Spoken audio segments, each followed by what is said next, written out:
Proseguimos con nuestro estudio de las cartas de Pablo, unidad cuarta, las cartas a las iglesias. La carta que analizaremos de manera específica es la que está dirigida a los Gálatas. Al revisar los comentarios, diccionarios bíblicos, Biblias de estudio, vamos a encontrar una cronología del ministerio del apóstol Pablo, como la que tenemos a continuación. Debemos tener cuidado en cuanto a las fechas porque son aproximaciones. Vamos a hallar el detalle que no todas coinciden en cuanto al año, las fechas, son aproximaciones. Pero para tener una idea, revisemos esta que tenemos al frente.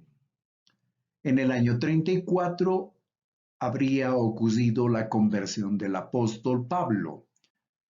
Del 37 al 46, Pablo estuvo en Damasco, visitó Arabia, también Jerusalén, luego visitó Tarso, estuvo en Antioquía y de nuevo visita Jerusalén. Enseguida tenemos las referencias bíblicas sobre estos detalles. En el 47 realizó su primer viaje misionero, partiendo de la ciudad de Antioquía. Llega a Chipre, pasa por Antioquía de Pisidia, visita Iconio, Listra y Derbe, donde se establecen las iglesias cristianas bajo el auspicio de su ministerio. En el año 48 se habría realizado el Concilio de Jerusalén. Este es otro punto en el que debemos tener cuidado porque algunos autores señalan que el Concilio de Jerusalén se habría realizado en el año 49. Otros dicen que fue en el año 50 y hasta hay de aquellos que dicen que fue en el año 51 el Concilio de Jerusalén. Del 48 al 51, según esta cronología, se realizó el segundo viaje de Pablo, visitando las ciudades que están en el listado que vemos en este cuadro. En el año 53 realizó su tercer viaje misionero y encontramos otra vez el detalle de las ciudades y la referencia bíblica que se encuentra en Hechos 18, 23 y capítulo 19, versículo 41. Del 57 al 58, tercer viaje misionero. La continuación, escribe 2 Corintios, probablemente en Filipos, visita también Macedonia, pasa por Troas y otras ciudades también. Y continuando con esta cronología, vamos a encontrar los últimos años de la vida del apóstol Pablo, entre los años 66 y 67. Su segundo encarcelamiento en Roma, escribe en esa ocasión segunda a Timoteo, antes de su muerte, de su martirio y muerte en manos de los romanos. Tremenda vida, tremendo ejemplo del apóstol Pablo para la posteridad, para toda la gente que lee sus cartas y sigue al Señor Jesucristo como su Señor y Salvador. Siguiendo, veamos aspectos generales de la carta a los Gálatas. Identifiquemos a los Gálatas. Ellos eran un grupo celta a quienes griegos y romanos llamaban bárbaros. Grupos celtas habían invadido territorio europeo de Macedonia y después Asia Menor en el tercer siglo antes de Cristo. Los celtas, que también eran conocidos como galos, eran distintos a otro grupo conocido como los galo-europeos del oeste. Los celtas eran más conocidos como los galo-griegos, del cual vino el nombre Gálatas. Prosiguiendo con la identificación de los Gálatas, los galogriegos habían sido vencidos por Átalo I de Pérgamo y fueron limitados a vivir en la parte norte de Galacia. Esta parte se conocía como Galacia simplemente o Galacia del Norte.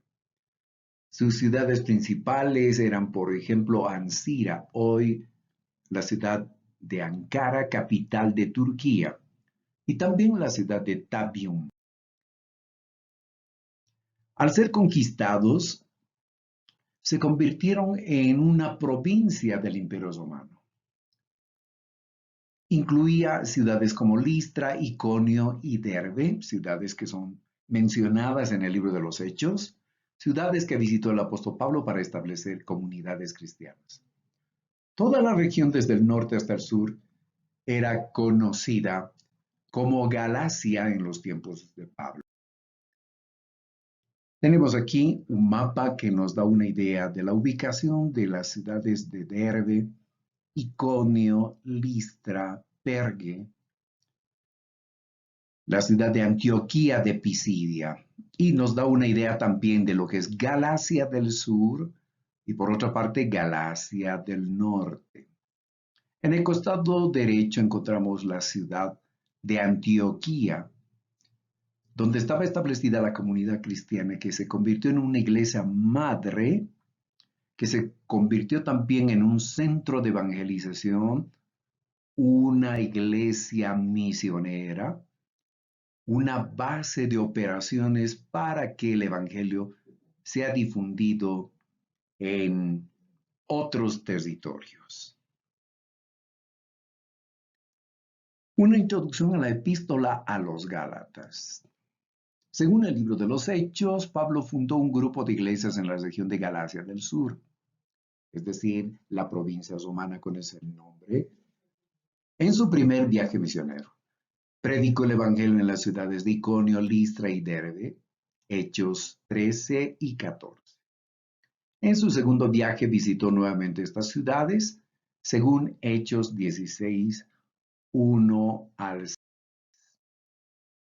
Tenemos aquí un mapa del recorrido del apóstol Pablo en su segundo viaje misionero. Otra vez destaca Antioquía en el costado derecho, desde donde inicia su viaje, pasando por Galacia, llegando hasta el extremo de la provincia de Asia e incursionando hacia territorio griego.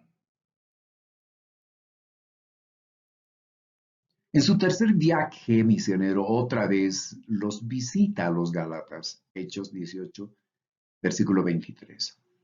Algunos eruditos piensan que Hechos 16:6 y 18:23 no se refiere a la visita de Pablo a Galacia del Sur, también conocida simplemente como Galacia, sino que Pablo fue más al norte, a la región de Galacia del Norte, conocida también como la Galacia étnica o región donde vivían los galogriegos. Tenemos aquí un mapa del tercer viaje misionero y el recorrido es parecido al del segundo viaje misionero. Y otra vez destaca la ciudad de Antioquía y la iglesia, la comunidad, la iglesia madre desde la que inició sus operaciones el apóstol Pablo para poder hacer su recorrido. Comunidades destinatarias de la epístola a los Gálatas. Surgen dos cuestionamientos. La carta está dirigida a las iglesias de Galacia del Sur o provincia romana de Galacia, o a las iglesias de Galacia del Norte, país de los galogriegos. Este cuestionamiento ha sido planteado entre los eruditos y el debate continúa hasta el día de hoy. Entonces, cuando revisamos textos de estudio relacionados con la carta a los Gálatas, vamos a encontrar frecuentemente este debate. Veamos la ocasión de la carta. Judaizantes se habían introducido en la comunidad de creyentes en Galacia. Capítulo 1, versículos 6 al 9. Estilo y vocabulario empleado por el apóstol Pablo en esta carta. Su epístola comienza con una sección en forma de discurso, es decir, hace una apologesis o una defensa, como si estuviese frente a un tribunal. hace una defensa de su apostolado, de su ministerio, de su llamamiento. Esto con el propósito de que los Gálatas tengan la seguridad de que sus palabras, de que lo que está escribiendo tiene una autoridad apostólica.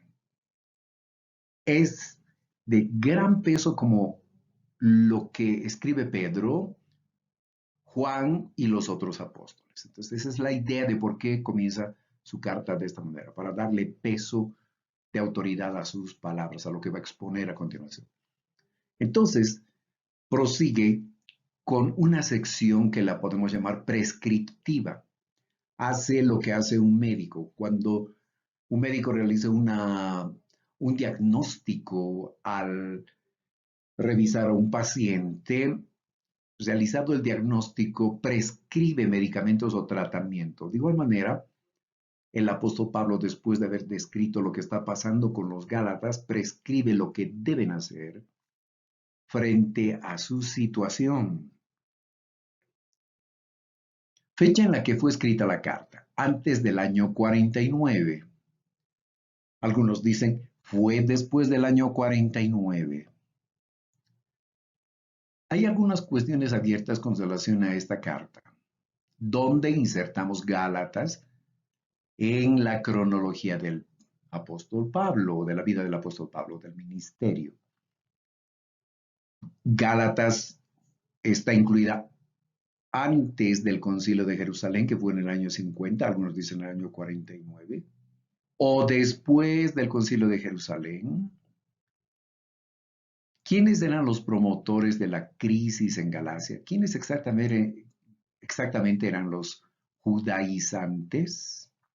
¿Eran fariseos? ¿Eran saduceos? ¿Qué tipo de religiosos exactamente eran ellos? Esas son algunas de las cuestiones abiertas en esta carta, entonces. Veamos un bosquejo de la carta a los Gálatas. Encontramos un prólogo epistolar, capítulo 1, versículos 1 al 10. Hallamos un encabezamiento o saludo desde el versículo 1 al versículo 5 del capítulo 1. Hay un preámbulo, el tema y propósito de la carta, versículos 6 al 10. Luego encontramos desde el versículo 11 del capítulo 1 hasta el capítulo 2, versículo 21, un discurso narrativo, una descripción de sus primeros pasos en los versículos 11 al 17, su primera visita a Jerusalén, versículos 18 al 20, su paso hacia Siria y Cilicia, versículos 21 al 24, su encuentro con aquellos denominados columnas de la iglesia, está hablando de los apóstoles, capítulo 2, versículo 1 al 10. Y el desacuerdo que tiene con ellos en Antioquía, capítulo 2, versículos 11 al 14. Y luego tenemos una transición donde el apóstol Pablo hace un tratamiento sobre la fe versus las obras. Capítulo 2, versículos 15 al 21. En la tercera parte de esta carta encontramos lo que está subtitulado como discurso doctrinal, capítulo 3, versículo 1 hasta el capítulo 4, versículo 11. Y lo podríamos subdividir de esta manera. Hay una apóstrofe, es decir, hay un relato de la experiencia de los Gálatas. El apóstol Pablo hace que recuerden los Gálatas qué experiencia tuvieron con el Espíritu y con Cristo mismo. Capítulo 3, versículo 1 al 6. Y lanza su primer argumento, la bendición de Abraham, capítulo 3, versículos 7 al 14. Luego, el segundo argumento, el papel de la ley, capítulo 3, versículos 15 al 29. ¿Para qué sirve la ley? ¿Para salvar? ¿O cuál es el papel que Dios le da a la ley? Y hoy nosotros podemos seguir preguntándonos, ¿debemos cumplir los mandamientos de Dios? Sí, la respuesta es sí. ¿Qué mandatos de Dios debemos cumplir? Pues varios mandatos del Señor. Pero esos mandatos los debemos realizar porque necesitamos salvarnos y porque vamos a salvarnos a través del cumplimiento de la ley. La respuesta de Cristo, de los apóstoles como Pablo, es no. La ley nos muestra que está bien, que está mal, pero el único que salva es el Señor Jesús. Bien, a continuación encontramos una transición y realiza una ejemplificación respecto a un menor de edad que necesita ser guiado en sus primeros pasos. Capítulo 4, versículo 1 al 11. Entonces, en esta parte, el apóstol Pablo dice, la ley es un guía, es como un maestro de niños, un maestro de kinder que le guía en sus primeros pasos, pero lo conduce hacia alguien especial, hacia el Salvador. Así que nuestra tarea no es confiar en el Maestro, sino confiar en el Salvador. No, nosotros no debemos confiar en la niñera para ser salvados. Debemos confiar en el que salva realmente, que es Jesucristo. Ese es el argumento, entonces, en resumen, que efectúa Pablo en el capítulo 4, versículo 1 al 11. Hay un discurso polémico en el capítulo 4, versículo 12, hasta el capítulo 5, versículo 12. Hay una primera apóstrofe, la evangelización de Galacia, capítulo 4, versículos 12 al 20. Hay una rememoración de cómo fueron evangelizados los Gálatas, qué experiencia tuvieron. Luego hay una alegoría de los dos hijos, capítulo 4, versículo 21 al capítulo 5, versículo 1. Capítulo 4, versículo 21 al capítulo 5, versículo 1. Alegoría de los dos hijos. Hace una comparación entre Isaac e Ismael y lo aplica en el campo espiritual.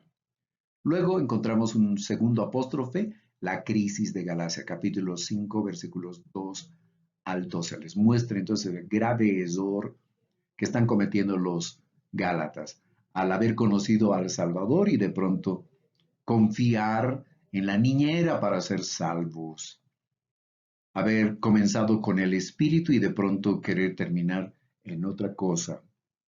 Y este es un riesgo que también nosotros enfrentamos hoy y del que tenemos que tener cuidado como maestros, como hermanos mayores en nuestras congregaciones. Debemos guiar siempre a nuestras ovejas para seguir confiando en el Salvador. Hay un discurso exhortativo en el capítulo 5, versículo 13, hasta el capítulo 6, versículo 10. El primer argumento que usa ahí es el amor y la libertad, capítulo 5, versículo 13 al 15. El segundo argumento que utiliza es espíritu y libertad, capítulo 5, versículo 16 hasta el 26. Y a continuación tenemos unas exhortaciones prácticas, capítulo 6, versículo 1 al 10. Recordemos que la palabra de Dios no tiene que quedar en nuestra cabeza, en nuestro corazón, solo como información. Dios siempre nos va a exigir que, conforme a lo que creemos y lo que hemos aprendido, nuestras actitudes también cambien y también nuestra conducta reflejen lo que hemos aprendido. Y esto es lo que hace el apóstol Pablo en estas exhortaciones prácticas. Les dice, por cuanto les estoy diciendo todo esto, les estoy corrigiendo de sus errores, pues ahora corresponde que vivan de esta manera. Y para concluir tenemos una finalización epistolar, capítulo 6, versículo 11 al 18, con los saludos, las bendiciones y las últimas recomendaciones para los seguidores en Galacia. Desafíos en interpretar el significado de las palabras libertad, esclavitud y las palabras que derivan de estas o de palabras similares. Interpretar el significado de la palabra fe, de la palabra obras, de la palabra cumplimiento. ¿A qué se refiere cuando habla de obras? ¿Qué tipo de obras? Los creyentes no debemos hacer obras, solo debemos tener fe, Son cuestionamientos que surgen entonces del estudio de Gálatas. Interpretar el significado de la palabra carne. ¿Es cuerpo humano? ¿O a qué se refiere? ¿Y qué hay con esas traducciones de algunas Biblias como en vez de carne, apetitos desordenados, designios terrenales, naturaleza humana, inclinación al mal, entre otras? Otro desafío, interpretar el significado de la palabra ley. Estamos bajo la gracia, ya no bajo la ley, dicen muchos. Ya no tenemos que leer el Antiguo Testamento. El Antiguo Testamento ya no sirve para los creyentes.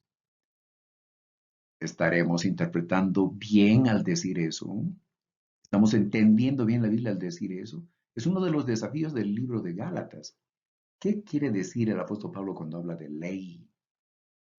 Otro desafío, observar el uso que hace Pablo de citas bíblicas explícitas. Observar las frases más polémicas y las más afectivas. Distinguir las partes narrativas, las partes argumentativas, las exhortativas y otras más.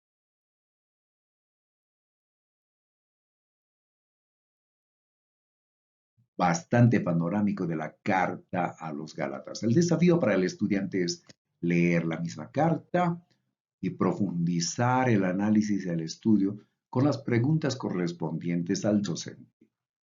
Gracias por su atención. Dios les bendiga.